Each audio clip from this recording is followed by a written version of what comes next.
సమావేశానికి ముఖ్య అతిథిగా విచ్చేసినటువంటి కేంద్ర హోంశాఖ సహాయ మంత్రి వర్యులు బండి సంజయ్ గారు, ఈనాటి ఈ ఉప ఎన్నికల్లో మన పార్టీ అభ్యర్థిగా ఉన్నటువంటి దీపక్ రెడ్డి గారు, శాసన సభ్యులు శంకర్ గారు, పాయల శంకర్ గారు, శాసన మండలి సభ్యులు కొమరయ్య గారు, మరొక శాసన మండలి సభ్యులు అంజిరెడ్డి గారు, అదేవిధంగా మాజీ శాసనసభ్యులు ధర్మారావు గారు, కాసం వెంకటేశ్వర్ గారు, శ్రీనివాస్ గారు, ఇక్కడ ఇన్ఛార్జ్ ఉన్నటువంటి శ్రీనివాస్ గారు, మరి ప్రేమేందర్ రెడ్డి గారు, మనోహర్ రెడ్డి గారు, వేదిక ఉన్నటువంటి పార్టీ సీనియర్ కార్యకర్తలందరికీ, వేదిక ముందున్నటువంటి అక్క చెల్లెళ్లకు, అన్న తమ్ముళ్లకు పేరు పేరున అందరికీ నా యొక్క నమస్కారాలు తెలియజేస్తా ఉన్నాను. ఈ జూబ్లీహిల్స్ ఉప ఎన్నిక ఈరోజు తెలంగాణలో జరుగుతున్నటువంటి ఏకైక ఎన్నిక. ఈరోజు జూబ్లీహిల్స్ లో జరుగుతున్నటువంటి ఉప ఎన్నికల్లో ప్రధానంగా పోటీ చేసినటువంటి మూడు పార్టీలలో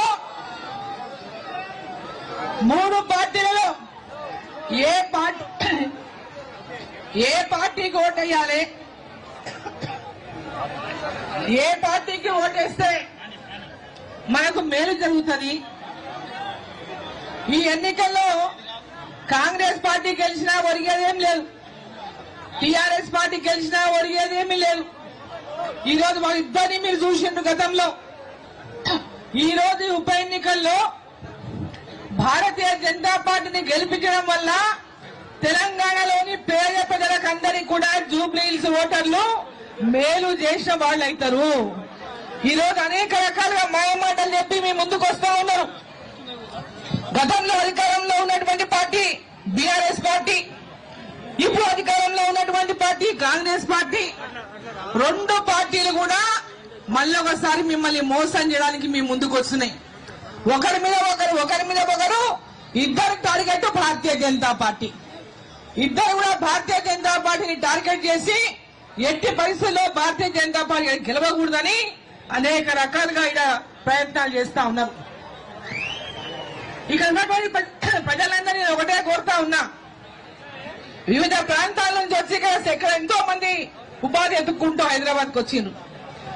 ఎంతో మంది తమ బతుకుదెరువు కోసం హైదరాబాద్ లో వచ్చి బోరాబండలో గాని మొత్తం ఈ చుట్టుపక్కల ఉన్నటువంటి అనేక ప్రాంతాలు, ఎర్రగడ్డలు గాని, రైమత్ నగర్ గాని, అనేక ప్రాంతాల్లో ఊళ్ళోకి వచ్చి ఇటు పాలమూరు కావచ్చు, అటు నారకందులు కావచ్చు, ఇక్కడ ఇంకో ప్రాంతం కావచ్చు, అనేక ప్రాంతాలకు వెళ్లి ఉపాధి ఎత్తుక్కుంటూ హైదరాబాద్ కు వచ్చి బతుకుదెరువు కోసం బతుకుతా ఉన్నారు. ఇక్కడ కాలువలు చూద్దామంటే చక్కగా లేవు, మోరీలు చూద్దామంటే చక్కగా లేవు, తాగునీటి వ్యవస్థ చక్కగా లేదు, రోడ్లు చక్కగా లేవు. ఇంకా అందరికంటే గొప్పది గతంలో ఉన్నాడు 2 బెడ్రూమ్లు అన్న మాట చెప్పి 2 బెడ్రూమ్లు వచ్చిన ఎవరికన్నా.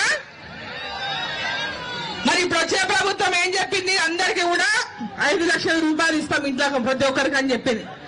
ఇప్పుడు వచ్చే ప్రభుత్వం ఎన్ని ఇళ్లు కట్టించింది, ఏమైనా ఇళ్లు కట్టించిందా? ఇక్కడ 2000 పెన్షన్ 4000 చేస్తామని చెప్పిందా లేదా? ఎవరికైనా చేసిందా? వికలాంగులకు 6,000 రూపాయల పెన్షన్ చేస్తామని ఎవరికైనా చేసిందా? లేదు. అనేక హామీలు ఇచ్చిండ్రు యువకులకు.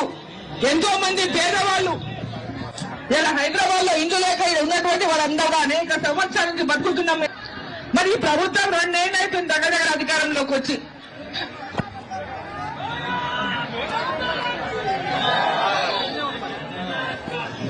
ఈ ప్రభుత్వం అధికారంలోకి వచ్చి దాదాపు 2 ఏళ్ళు అయింది.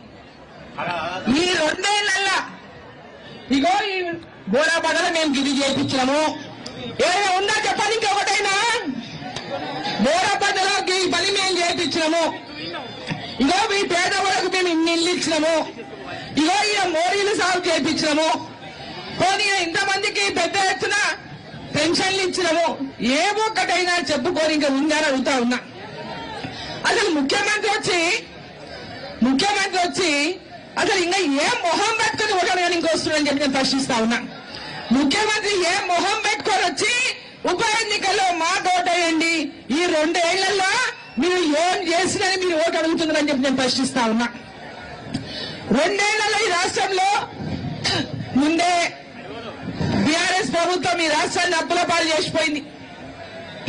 అప్పుల పాలు చేసిన రాష్ట్రంలో అయ్యా లక్షల కోట్ల అప్పులున్నాయి తెలంగాణకు.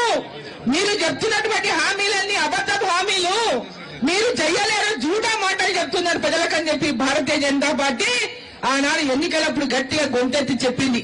మేము చేయగలిగినటువంటి హామీలు భారతీయ జనతా పార్టీ ఇచ్చింది, అబద్ధ హామీలు, మోసం చేసే హామీలు కాంగ్రెస్ పార్టీ ఇచ్చింది ఆనాడు. ఈ రోజు ఏం చెప్తున్నాడు?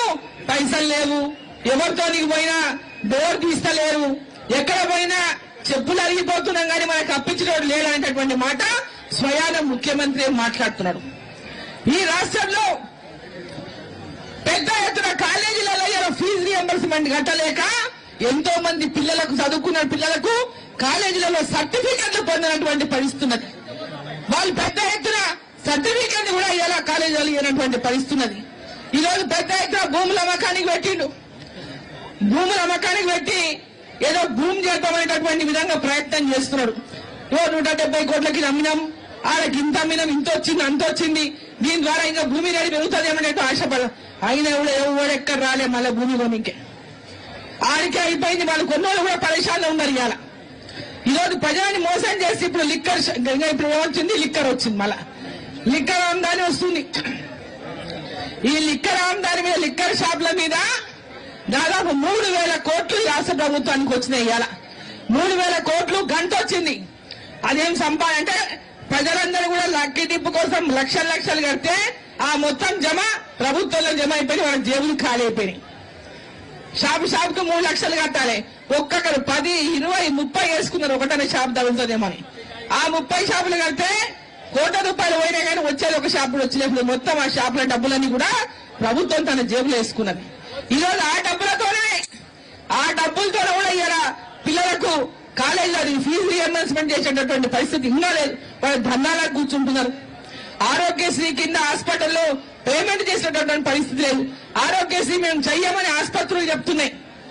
ఈ రోజు ఎక్కడ చూసినా జీతాలు, ఇంతకుముందు ఉద్యోగులకు కూడా ఈ రోజు వాళ్ళకి ఇచ్చినటువంటి హామీలు ఒక్కరు కూడా నెరవేర్చలేదు.